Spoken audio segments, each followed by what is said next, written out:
अंतरीची घेतो गोडी, अंतरीची घेतो गोडी, पाहे जोडी भावाची. देव सोयरा, देव सोयरा, देव सोयरा दिनाचा. आपुल्याच वैभवे, आपुल्याच वैभवे, शृंगारा निर्मळ. देव सोयरा, देव सोयरा, देव सोयरा दिनाचा. विठ्ठला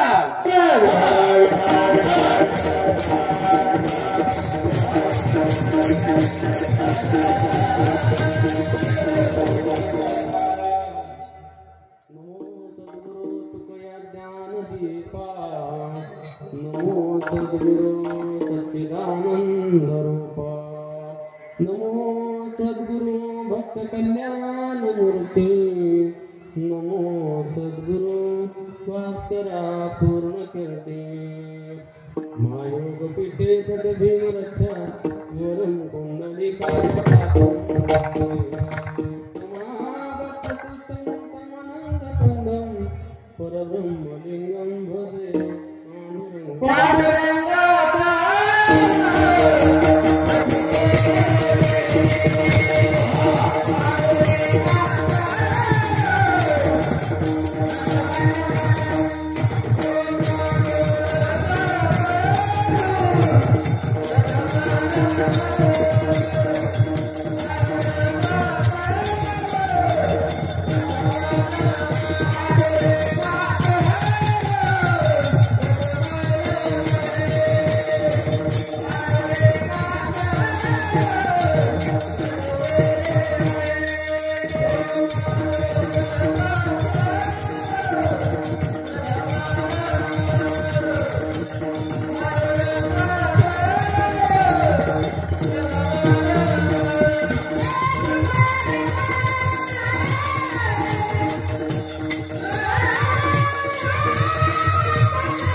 सेवक झालो तुमचा लादलो निज चरणा. अहो स्वामी तुझ्या देवा या विन करा वेर. मस्तक हे पाय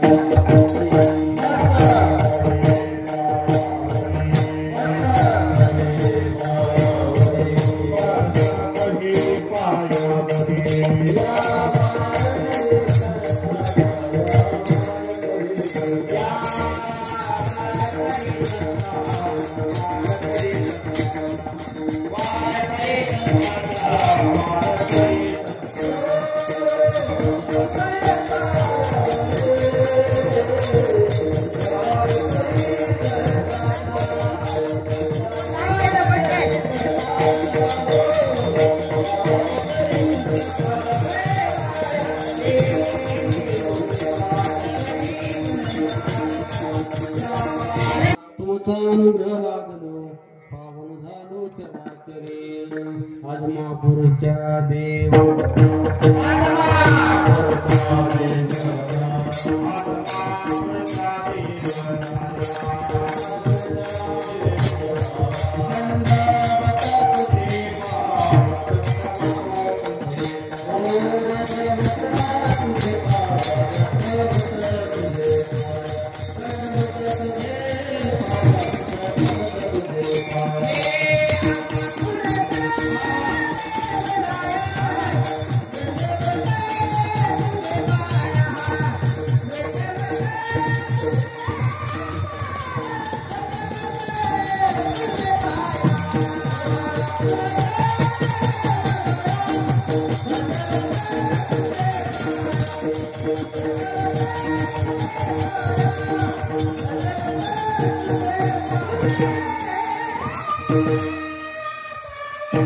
बोला बोला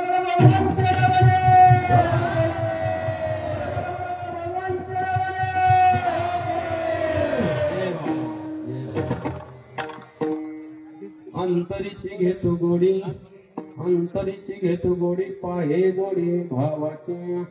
देव सोयरा, देव सोयरा, देव सोयरा दिनाचा. आपुल्याच वैभवे, आपुल्याच वैभवे शृंगारावे निर्मळ. देव सोयरा, देव सोयरा, देव सोयरा दिनाचा. तुका म्हणे जीवे सवे, तुका म्हणे जीवे सवे, प्रेम द्यावे प्रीतीचे. देव सोयरा, देव सोयरा, देव सोयरा दिनाचा. प्राप्त रूपी कीर्तन रूपी सेवे करता घेतलेला अभंग जगत वंदनीय जगद्गुरु तुकोबराया, महान भगवत भक्त असे असणारे माझे जगद्गुरु तुकोबराया, तुकोबरायाचा अभंग सेवेसाठी घेतलाय. ज्या संतांचा अभंग सेवेसाठी घेतलाय त्यांचं सुद्धा महत्व सांगा महाराज. वक्त्याचं आद्य कर्तव्य आहे. ज्या तुकोबरायांचा माझ्या आधी अभंग घेतलाय, माझ्या तुकोबरायाचा अधिकार काही सामान्य नाही म्हणा. ज्ञानाच्या बाबतीत जर विचार केला तर तुकोबराया साक्षात वेद आहे. तुका पंचमहावेद. ज्ञानाच्या बाबतीत विचार केला तर तुकोबराया वेद आहे. भक्तीच्या बाबतीत जर विचार केला तर तुकोबराया माझे साक्षात वैराग्य आहे. नवे नवे एक एकाचे माझे तुकोबराया शिक्षक सुद्धा आहे. अर्भकाचे साठे पंथे हाती धरले पाटे. महाराज माझ्या तुकोबरायांचा अधिकार जर सांगायचं म्हटलं तर सामान्य नाही. डॉक्टर आहेत महाराज, एक एकाचे वकील सुद्धा आहे. तुम्ही म्हणाल महाराज डॉक्टर कस काय महाराज? आताच्या सारखे डॉक्टर नाहीत. आताचे डॉक्टर कशाचे? पेशंटला कन्सल्टिंग रूम मध्ये बोलवतात आणि म्हणतात या बसा, काय होतंय तुम्हाला. मग पेशंटने सांगायचे ताप येतो, झोपा, हात दाखवा, जीभ बाहेर काढा, हात खाली करा, उठून बसा, काय होतंय तुम्हाला. असे डॉक्टर नव्हते. हो ऐका, माझे तुकोबराया असे डॉक्टर होते. बरोबर तापाने होरपळलेले पेशंट माझे तुकोबराया पाशी यायचे आणि तुकोबराया त्याला म्हणे थांब, तुला कोणता रोग आहे ते मला माहिती आहे.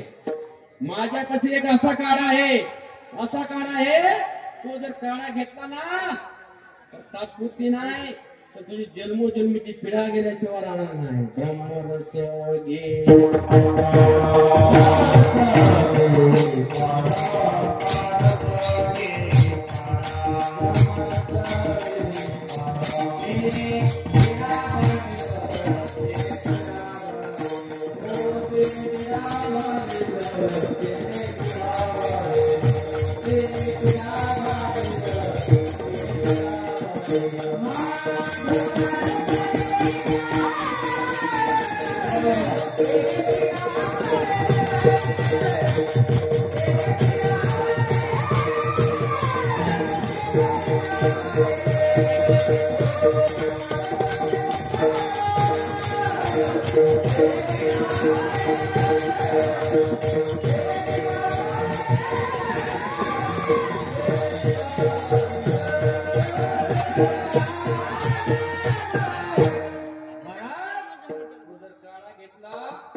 जन्मोजन्मीची पिढा जाण्याची ताकद मला तुकोबरायामध्ये होती. असे डॉक्टर होते आणि त्यांचा अभंग सेवेसाठी घेतला. अंतरीची घेतो गोडी, आहे गोडी भावाची. देव सोयरा, देव सोयरा, देव सोयरा दिनाचा.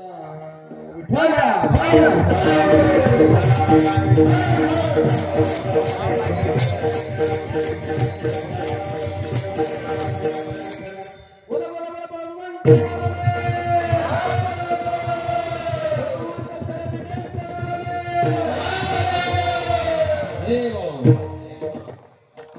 कुणी सुद्धा करायचं नाही बरं का.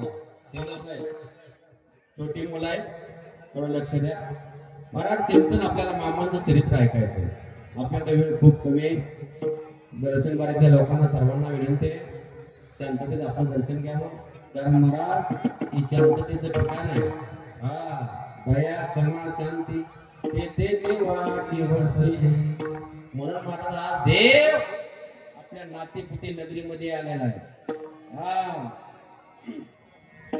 महाराज भाग्यवान समजा. पावन नगरी आहे, शंभू महादेवाची नगरी आहे. आणि महाराज नगरी जर असेल तर येणारा कोण आहे? महादेवाचा अवतार आहे. महाराज पुण्यवान आणि पवित्र नगरीमध्ये आपल्या आज माझ्या मामांचा दरबार या ठिकाणी आलेला आहे. महाराज देव येणं सोपं नाही.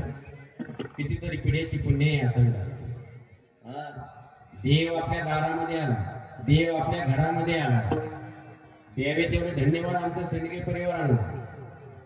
महाराज एवढा मोठा अट्टहास किती दिवसापासून चाललाय? सोपं नाही. सैनिकी साहेब आमचे डीके मोबाईलचे मालक धोळाशेठ करचे यांना सुद्धा देवा तेवढे धन्यवाद. आमचे ठेंगल साहेबांचे सर्वच नातेपुते नगरीतले सगळे सर्वांच्या चरणावरती शिरकमोड झटवतो आणि सेवेला सुरुवात करतो. ज्यांच्यामुळे मला सेवेचा योग आला परम आदरणीय आमचे श्रद्धास्थान असे असणारे आमचे विक्रम सूर्यकांत मेजर त्यांनी मला सेवेची संधी दिली. मी माझं भाग्य समजतो. त्याचबरोबर आमचे सेनेरी कापड दुकानदार असतील त्यांच्या माध्यमातून सेवा मला प्राप्त झाली आणि मी माझं भाग्य समजतो. महाराज खऱ्या अर्थाने देव आपल्या दारामध्ये आला. अभंग जगद्गुरु तुकोबरायांचा.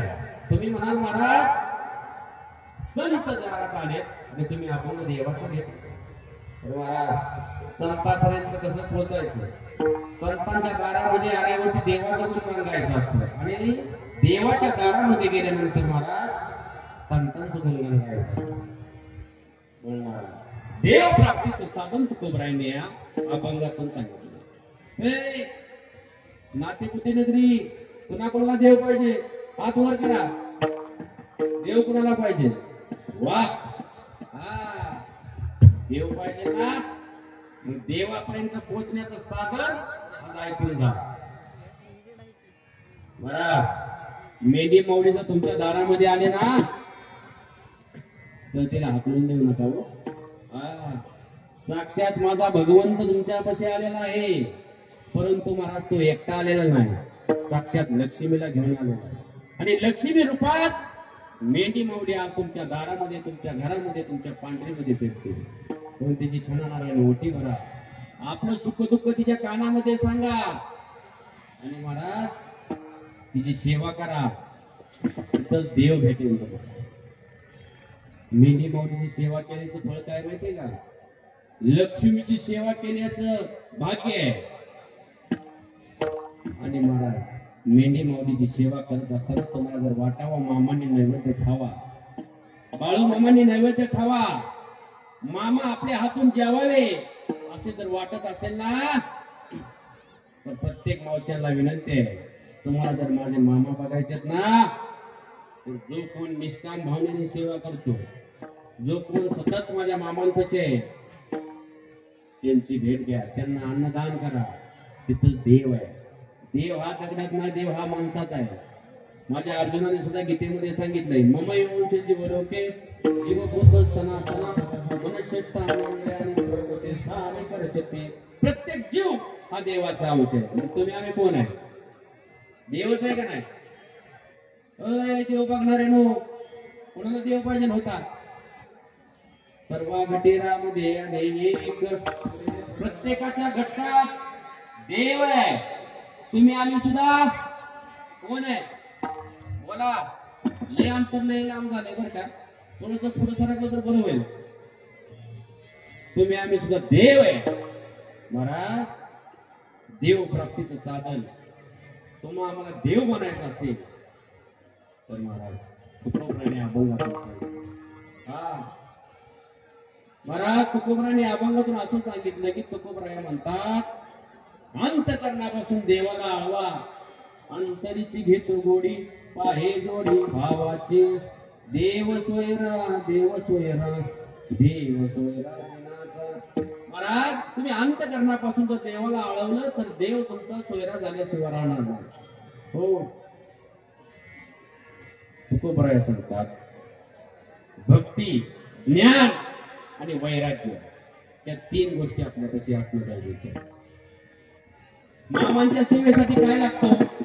माझ्या मामांची जर सेवा करायची असेल तर महाराज या दरबारात हा अवतार कोणाचा आहे? महाराज महारुद्राचा अवतार आहे.